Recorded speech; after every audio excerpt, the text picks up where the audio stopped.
Al-Fatihah. Bismillah.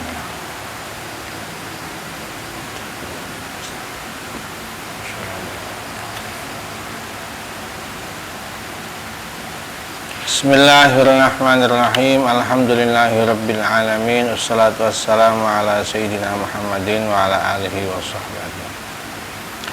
Qalu subhanaka la ilma lana illa ma 'allamtana innaka antal alimul hakim. Qala Allah ta'ala rabbi shrah li sadri wa yassir li amri wa hlul 'uqdatam min lisani yafqahu qawli amma ba'd. Qala al-musannifu rahimahullahu ta'ala wa nafa'ana bihi wa bi'ilmihi fid dharain amin. Bismillahirrahmanirrahim. Ini bismillahnya syarih, orang yang mensyarahi, yaitu Al-Imam Syamsuddin Abu Abdullah Muhammad bin Qasim Asy-Syafi'i atau Imam Ibnu Qasim Al-Ghazi. Ghazi itu mungkin Gaza di Palestina ini. Jadi kemungkinan beliau dari Gaza, Palestina. Kalau ada misalnya Ibnu Hajar Al-Makki, Makki itu berarti Mekah, beliau dari Mekah. Kalau orang ulama Jawa namanya Syekh Nawawi Al-Bantani, berarti beliau orang Banten. Nah, ini yang mensyarahi kitab Takrib Imam Ibnu Qasim Al-Ghazi dari Gaza. Bismillahnya ini bismillahnya syarah, bismillah yang mensyarahi.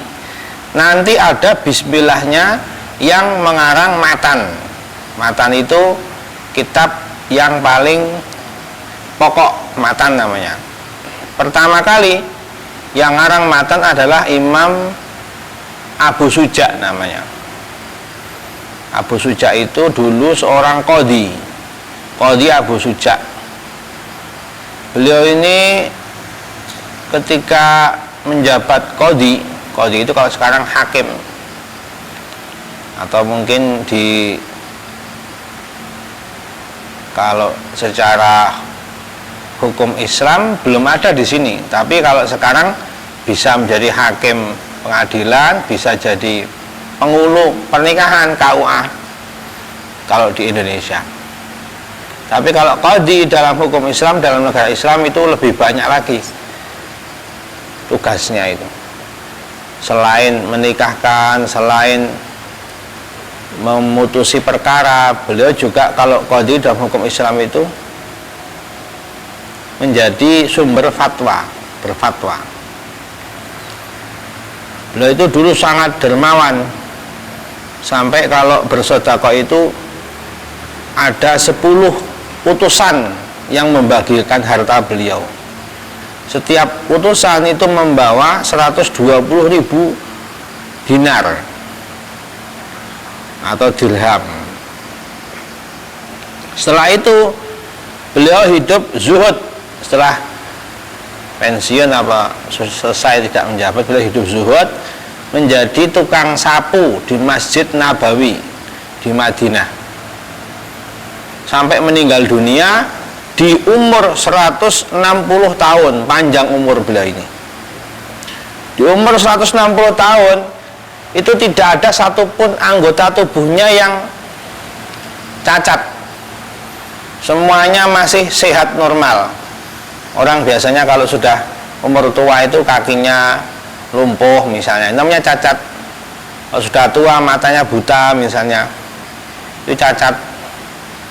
Kalau sudah tua kadang stroke, seluruh badan nggak bisa digerakkan.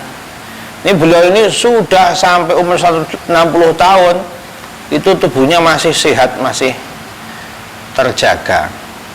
Ditanya oleh orang, kenapa, apa rahasianya kok Allah memberikan tubuhmu itu fisik sehat sampai tua? Kata beliau, Imam Abu Suja, hafidh naha fis sigar fahafidhawahu fil kibar. Saya jaga tubuh saya dari maksiat dari sejak kecil saya jaga betul, tangannya jangan buat mencuri misalnya, jangan buat mukul yang zalim, jangan buat apapun yang haram, kakinya dijaga dari berjalan ke maksiat, matanya dijaga dari melihat maksiat, mulutnya dijaga dari bohong, dari ghibah, dari namimah misalnya. Itu namanya menjaga tubuhnya. Karena saya jaga dari kecil sampai saya tua, sekarang Allah yang menjaganya di waktu saya tua. Itu kata beliau begitu. Nah, beliau ngarang kitab namanya At-Taqrib, kitab yang sangat bermanfaat. Semua orang mengawali ngaji dalam mazhab Syafi'i pasti membaca Taqrib. Ini menunjukkan kitab ini sangat bermanfaat.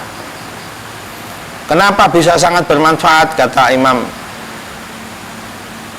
Khatib Asy-Syirbini. Jadi ada yang mensarai banyak sekali, ada kitab Iqna mensarai, ada kitab ini Fathul Qorib juga mensarai. Salah satunya yang mensarai Imam Khatib Asy-Syirbini itu mengatakan beliau itu karena ikhlas, karena khulusun niyah, karena niatnya itu murni, tujuannya nanti disampaikan. Kenapa mengarang? Mencari doa Allah supaya selamat di akhirat, bukan karena dunia. Ada orang karena pengen terkenal misalnya, itu karena dunia. Kenapa mengarang kitab? Supaya laku di pasar, dapat uang, itu karena dunia berarti. Kenapa mengarang kitab? Nanti kalau dapat penerbit, dapat royalti, dapat hak cipta, keluarganya kaya, itu karena dunia berarti. Nah, beliau tidak, mengarangnya itu karena Allah, karena ikhlas. Makanya sesuatu yang ikhlas itu akan diberikan manfaat oleh Allah.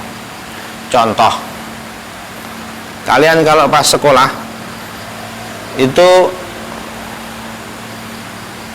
misalnya kalian dulu sekolah SD, kelas 1 SD, buku kalian waktu kelas 1 SD masih ada atau sudah hilang?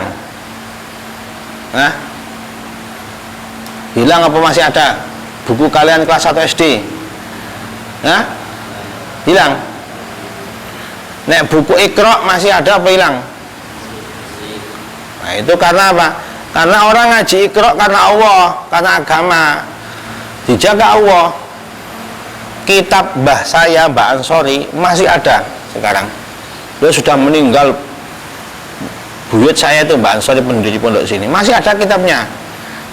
Tapi kalau bukunya ya sudah jadi bungkus tempe, jadi mercon, jadi hilang. Karena sesuatu yang lillah itu kadang ditampakkan oleh Allah. Di dunia saja dijaga, di dunia loh, apalagi di akhirat. Jadi menunjukkan keikhlasan. Itu contoh itu. Qala Syekh Al-Imam Al-Alim Allamah Syamsuddin Abu Abdillah Muhammad bin Qasim Asy-Syafi'i taghammadahumullah bi rahmatihi. Ini yang mensarai kitabnya Imam Syekh Al-Alim, yang alim, yang allamah, yang sangat alim, Syamsuddin. Ini gelar agama. Jadi Syamsuddin itu maknanya mataharinya agama. Ada orang dijuluki Jalaluddin. Jalal itu maknanya besar, kebesaran agama. Siapa? Imam Suyuti yang ngarang kitab tafsir Jalalain. Imam Jalaluddin Al-Mahalli juga dijuluki Jalaluddin. Ada yang dijuluki Syamsuddin, mataharinya agama. Siapa ini? Salah satunya Imam Ibnu Qasim Al-Ghazi.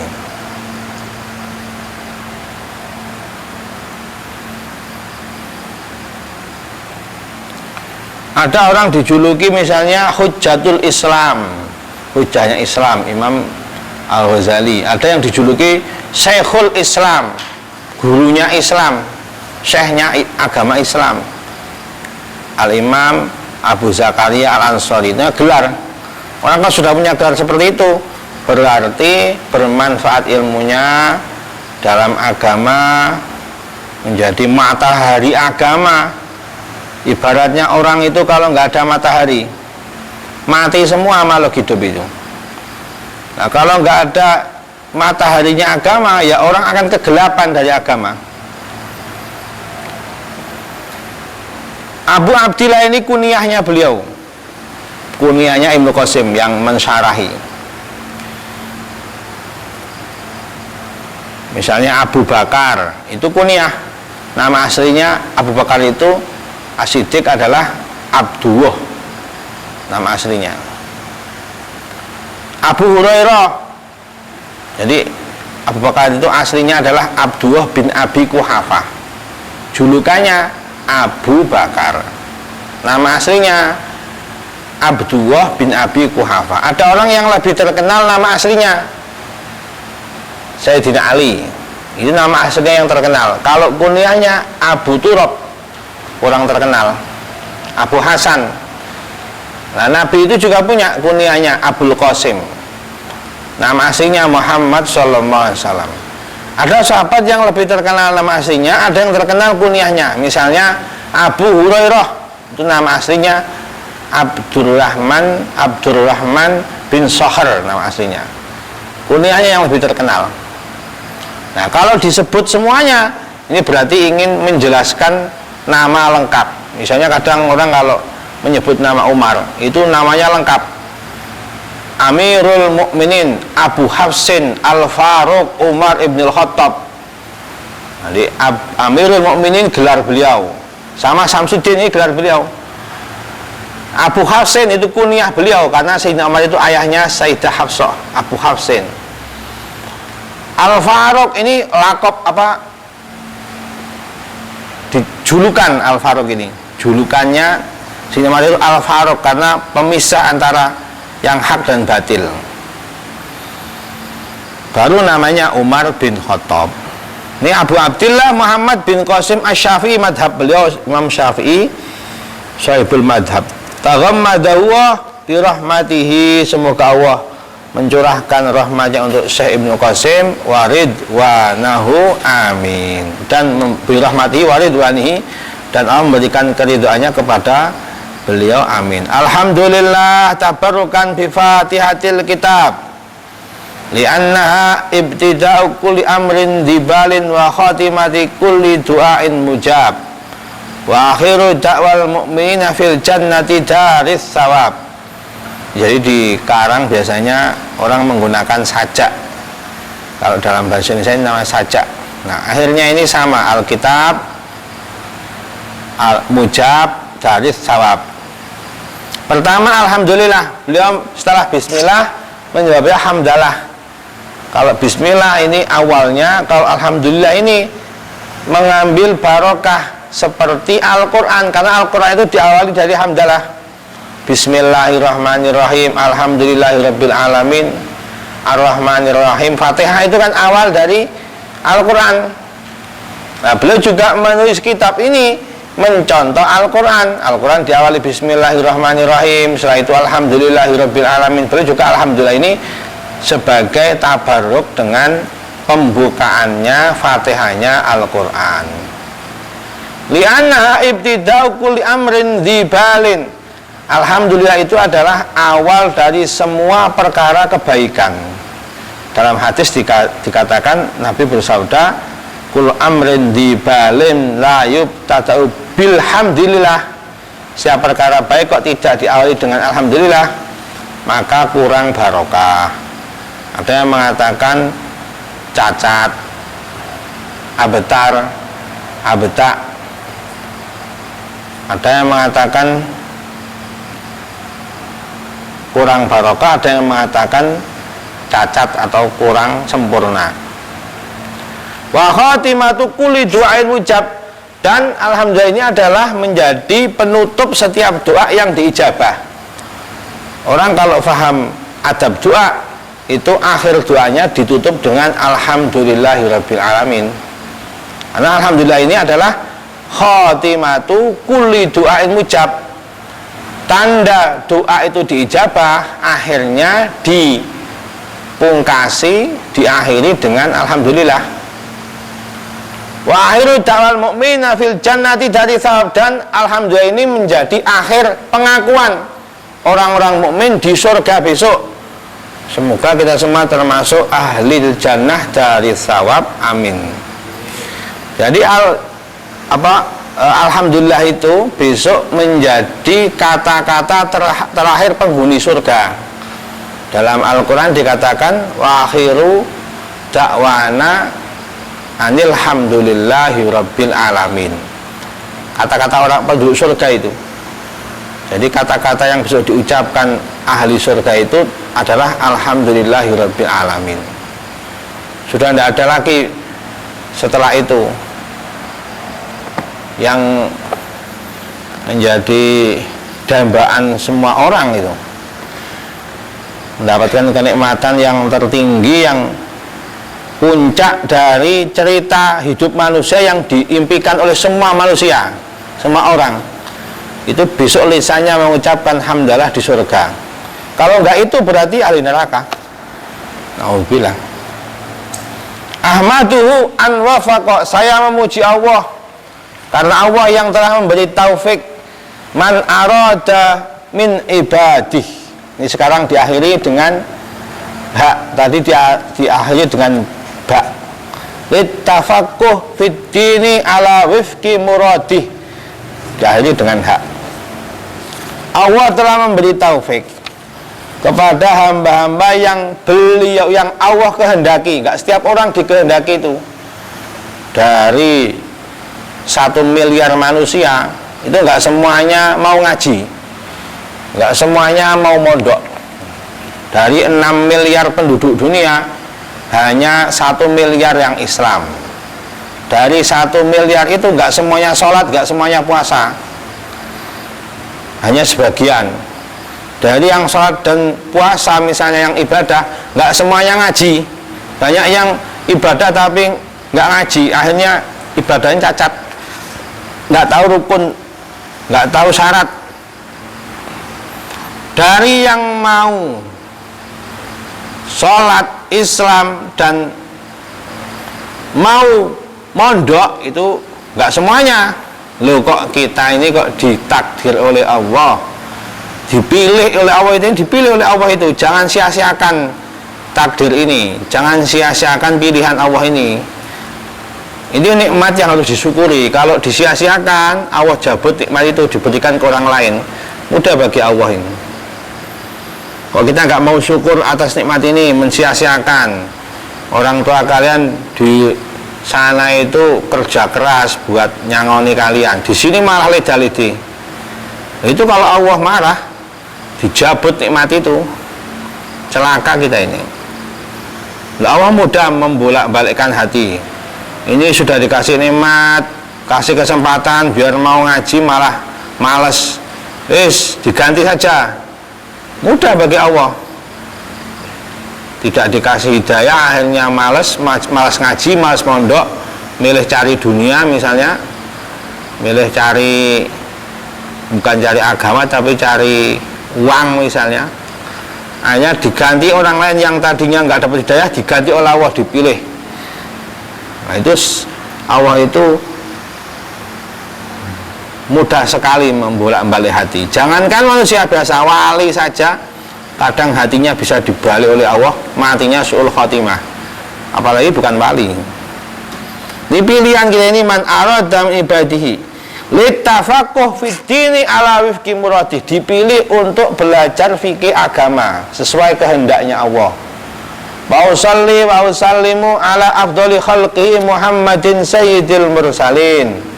Saya bersolawat dan bersalam kepada utamanya makhluk, yaitu Nabi Muhammad SAW, sayyidil mursalin, pemimpin para rasul, al-qaili may yuridillahu bi khairan yufaqihu fiddin. Nabilah yang pernah bersabda, seseorang yang dikehendaki oleh Allah kebaikan, Allah akan berikan dia kefahaman fikih agama. Kalau orang kok dikehendaki baik oleh Allah, maka hidupnya ditakdirkan paham fikih agama. Sekarang kebalikannya, berarti kok ada orang Islam tapi bodoh fikih, Islam sholat tapi nggak ngaji, berarti orang ini tidak dikehendaki baik oleh Allah. Apalagi kok sudah Islam nggak sholat misalnya, berarti nggak dikehendaki baik. Apalagi kok nggak Islam, kafir, berarti tambah jauh. Orang yang terpilih yang dikehendaki baik adalah dia menjadi orang muslim yang paham fikih agama. Ada yang ngaji tapi nggak paham, berarti belum dikehendaki baik. Nah, caranya bagaimana? Ya caranya bagaimana kalau kita biar paham, ya yang rajin, yang serius, jangan kebanyakan pikiran-pikiran yang nggak fokus. Nah, kalau nggak fokus ya nggak akan paham. Hadis ini ada dua. Yang pertama, orang kalau dikehendaki baik oleh Allah, dijadikan hidupnya paham fikih agama. Yang kedua, mayuridillahu bi khairan yusib minhu. Orang kalau dikehendaki baik oleh Allah, dia akan diberi musibah. Ini luar biasa ini. Jadi orang kok banyak ujiannya hidupnya, banyak cobaannya, berarti orang ini dikehendaki baik. Karena setiap nabi, rasul, semuanya ujian, cobaannya berat semua. Semua aulia, semua wali, orang-orang soleh itu hidupnya penuh ujian, rintangan, cobaan. Sampai ada hadis qudsi itu mengatakan, kalau ada orang ini berdoa, ya Rabbana ya Allah, saya hidupnya sulit ya Allah, misalnya ujian ya Allah, cobaan, berdoa ini, tolong ujian saya dihilangkan, cobaan saya dihilangkan. Kalau belum dihilangkan, berarti Allah masih sayang. Kalau sudah dihilangkan, Allah perintah sama malaikat Jibril, hei Jibril, tolong orang ini dikasih saja maunya apa, saya sudah nggak pengen dengar suaranya. Allah begitu itu, saya sudah nggak sayang orang ini, biar kasih saja, pengennya apa, doanya apa, dikasih saja Jibril, saya sudah nggak pengen lagi dengar suaranya. Berarti Allah nggak cinta orang ini. Tapi kalau hamba ini ujiannya banyak, cobaannya banyak, doa terus, doa ya besok kok belum dijabah, doa lagi, nggak putus asa, doa lagi, berarti ini orang yang disayang. Karena Allah pengen dengar terus suaranya, pengen dengar terus munajatnya. Enggak setiap orang paham itu. Doa terus setiap hari kok doa terus doa, kok dikabul-kabul, itu tanda Allah sayang malahan. Karena Allah kalau sudah nggak sayang, Jibril kasih saja, saya enggak. Kalau orang sudah dikasih nggak doa lagi, berarti orang ini nggak disayang. Kalau sudah nggak pengen dengar suaranya. Sama orang ini, kenapa kok dia ditakdir bisa bangun malam? Berarti Allah berkehendak kakinya digunakan untuk menghadapnya. Kenapa orang ini kok nggak pernah bangun malam? Kok malas dibangun, apalagi bangun malam, bangun subuh saja malas?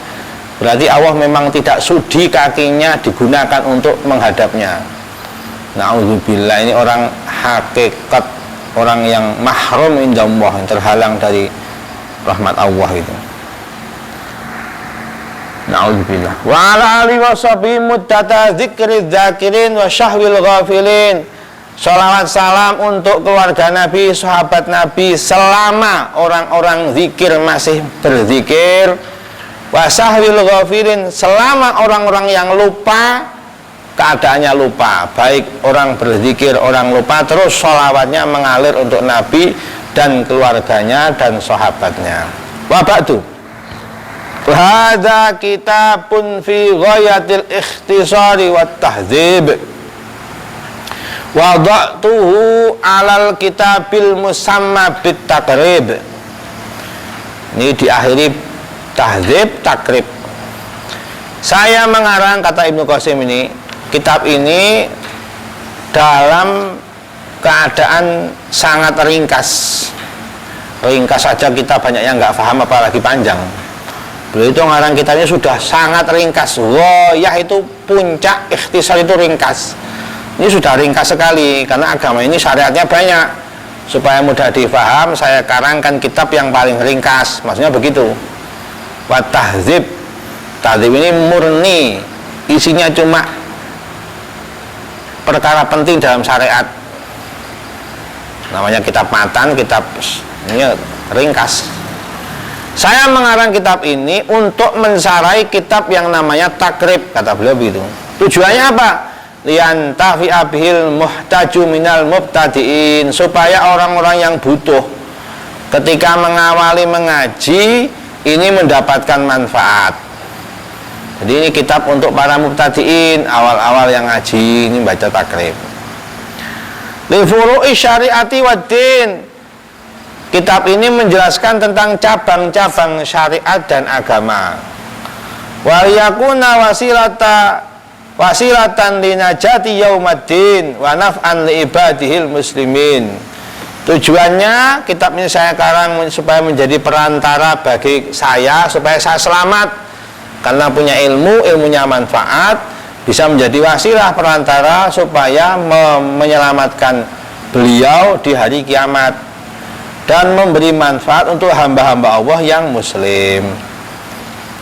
Karena Nabi mengatakan khairun nas anfa'uhum linnas, orang yang paling baik di antara manusia itu bukan yang paling banyak uangnya, bukan yang paling banyak jabatannya, bukan yang paling banyak temannya, bukan.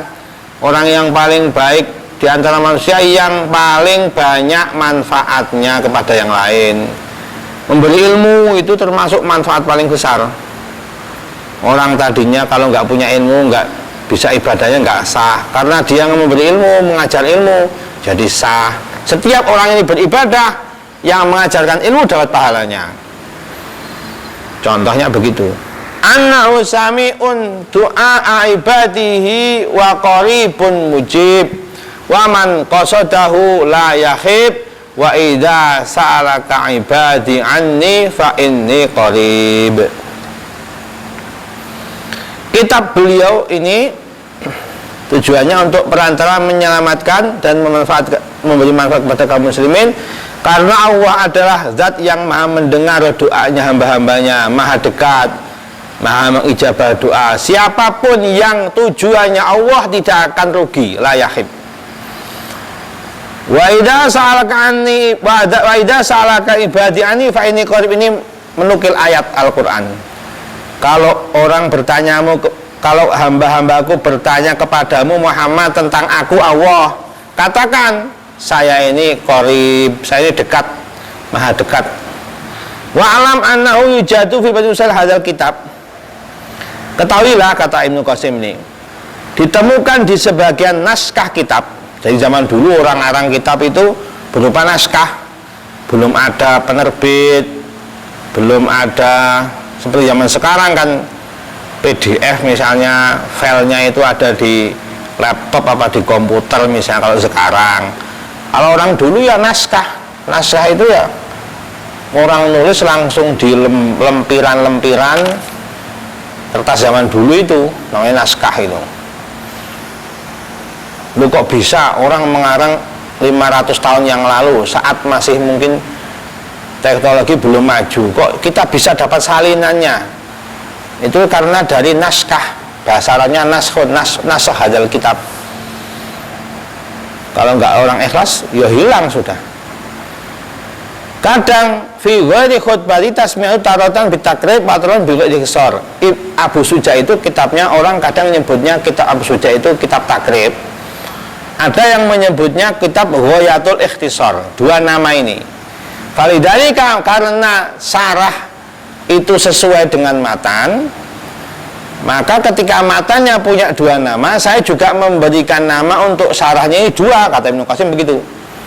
Sama itu Bisma ini saya namakan sarahnya dua nama. Ahaduma Fathul Qaribul Mujib fi syarhi al-fadit takrib. Pertama saya namai kitab sarah ini dengan Fathul Qarib al-Mujib dalam mensarai lafaz-lafaz kitab takrib. Nama yang kedua Al-Qaulul Mukhtar fi syarhi Ghayatil Ikhtisar. Qaul mukhtar maknanya adalah kata-kata pilihan dalam mensarai kitab Ghayatil Ikhtisar. Qala Syekh Al-Imam Abu Thayyib wa alam.